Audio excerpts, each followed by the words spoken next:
Drop that beat, Bill. That's right. It's time for Excessive Celebration right here on Crossover Sports. Bill, part of the Crossover Radio family. Billy Bell, Scott Owens, here to talk football, baseball, hacky sack, underwater basket weaving, and to help you through life's challenges. What's that game kids played on the playground with the squares and the ball? I can't remember now. I'm not sure. Foursquare. Okay, yeah. I've seen that game before. Well, Bill, rainy weather, but football season's in full bloom now. Last night. Oh, yeah. Breaking news. UCLA is out of it. I'd say Arizona's probably in trouble as well. The whole Pac-12. Yeah. Arizona State won, I think, last night, didn't they? Not a strong start at all. Yeah, that's and the whole summer all we've done is kind of made fun of the Pac-12, both from the standpoint of how it's run, what decisions they're trying to make to be more relevant. You could kick off at 9 a.m. or in the middle of the night or start your own network or whatever, but if your teams are bad, nobody's paying attention. Yeah, I don't like the new, and it's not really new, I guess, the setup now. So you got the ACC's got their own TV, Big Ten's got their own, Big 12, etc. So you're missing out on some key games to where really the only watchable game last night was the Utah game. Yeah. But after the third quarter, it was over, so... Yeah, they do limit it. Tough. And Bill, what do you think about, and I know why they're doing it, but whether it's in sports programming or business in general, I think chasing the rabbit is the wrong thing to do. And what I mean by that is you can't always be reactionary. Right. And what you're seeing from Fox right now is this push to have the noon game or the 11 a.m. game, as it would be in the Central Time Zone, as the key game of the day. They're trying to promote these games that are going to be played very early as the matchup. Well, they're doing that because CBS owns the 2:30 slot with the SEC programming, and then you've got ABC and ESPN at night that are getting the better games at the 7 p.m. or 8 p.m. slot, depending on what part of the country you're in.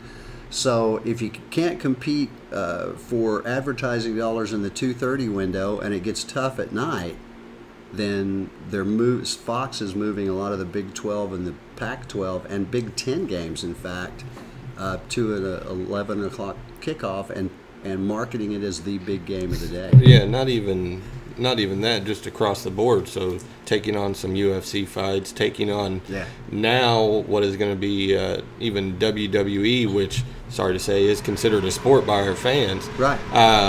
So gaining that market as well. I mean, legitimately, they're trying to compete with ESPN, but ABC's always going to have the choice for at least the next couple of years of the actual game of the week, and people are going to be so tuned into that I don't think Fox is really going to have a run on the 2 o'clock games, which most of the time are not amazing games. Yeah, they tend to be marginal.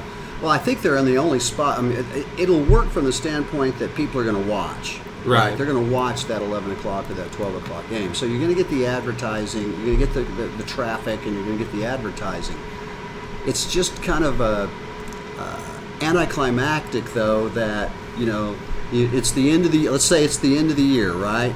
And school's out. And you're getting into Thanksgiving, and it's almost December, and there's 2 games in the Big Ten that are going to be played that day.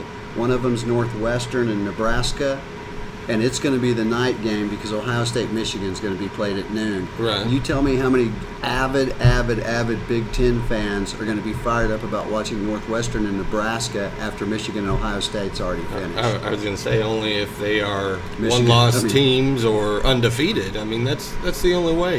Nobody wants to watch a Northwestern that's 6-5 and Nebraska that's 4-7 or whatever the record. If it's not one loss or it doesn't determine who.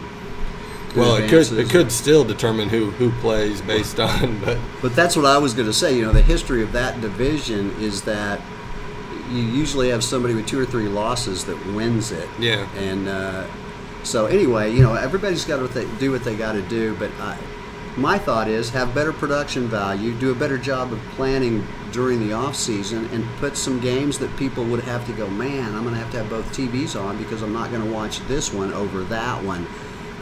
But it seems like they just hold up the white flag and said, okay, CBS, the 2:30 slot's yours. Okay, ABC, the 7 o'clock slot's yours. We're going to try to own the noon or the 11 o'clock. Well, and what's going to be tough with the Big Ten is when you've got Michigan, Ohio State, even Michigan State and Penn State, when two of those teams are playing each other, it's going to be tough to pick a second game. Yeah, it is. Where in the case of, say, the Big 12, the brand of football that they play is a little bit more upbeat, exciting, to where if you get a Texas Tech versus a TCU, West Virginia, it still can be an exciting game to watch. It may not draw all the viewers, but it's still an exciting brand of football. When it's SEC, Big Ten football, not always the greatest to watch. The excitement level is not always there whenever you don't have your marquee names in the game. Isn't it interesting, though, that it wasn't but about 4 years ago that Nick Saban was complaining that up-tempo football was unsafe, right? And that these big linemen and everything that it was too difficult for them to manage that kind of an offense or defense in terms of the tempo. And now the SEC's woken up to the idea that up-tempo is not such a bad thing. I think that the SEC should and continue to fight that battle, Bill, and I don't mean by saying that it's unsafe or anything like that, but the big advantage the SEC has had forever is offensive and defensive line size. Yeah. And I think if the SEC continues to move towards up-tempo offenses to compete in terms of I got to outscore my opponent, I actually think that will level the playing field more so than not. In other words, if great, big, huge, slow linemen don't matter anymore, if you've got to recruit the 270-pound guys that can get out and run versus the 330-pound guys that can't on the end or whatever, well, there's a lot more of those guys. I still think it's the right thing to do for them. I think they should slow play it so they continue to have that advantage. But in the end, their part of the country still produces more athletes, skill players, everything else. So they should still be able to be dominant. Well, even from just a kid's safety aspect of it, of most of those guys when they retire or stop playing football for whatever reason, you see their bodies take a tremendous weight loss because they're not carrying all that weight. They're not meant to carry all that weight. There are few and far between guys that really can hold that weight and really are meant to have that weight. And you'll run into them occasionally, but guys aren't meant to carry 350 pounds and run like a deer and all that. It's not meant to happen. You're supposed to. Most of those guys are only supposed to be about 270 and be able to move. Right. They put on that, get into the weight room or the training room and get really big, really quick. But it's almost like fool's gold. Yeah. Have you seen when Joe Thomas retired from the Browns, the dramatic difference of what he looked like compared to what he does now? But when you look at, like, say, Jeff Saturday, whenever Saturday left the Colts, he was still a pretty big guy, pretty stocky guy, but he's slimmed down some, not as dramatic as Joe Thomas, but they look like two completely... Yeah, I was thinking like Mark Schlereth. Yeah. One of those type guys, too, that you see that. Well, it's really exciting. We're back again. College football right here in front of us now. We'll make some picks a little later. We got a Sky Q segment we're going to throw your way. He's actually in studio today. Mm-hmm. We do have high school football. Again, Crossover Sports is the home of Southern Nazarene football as well as the Putnam City Pirates. So a lot of things going on.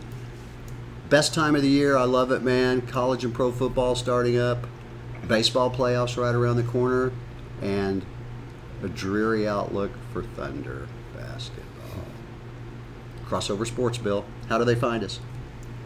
Google it up. Crossover Sports. Google that app. Download it. And set your watch to go off every 3 minutes. Awesome. Crossover Radio. Get that app.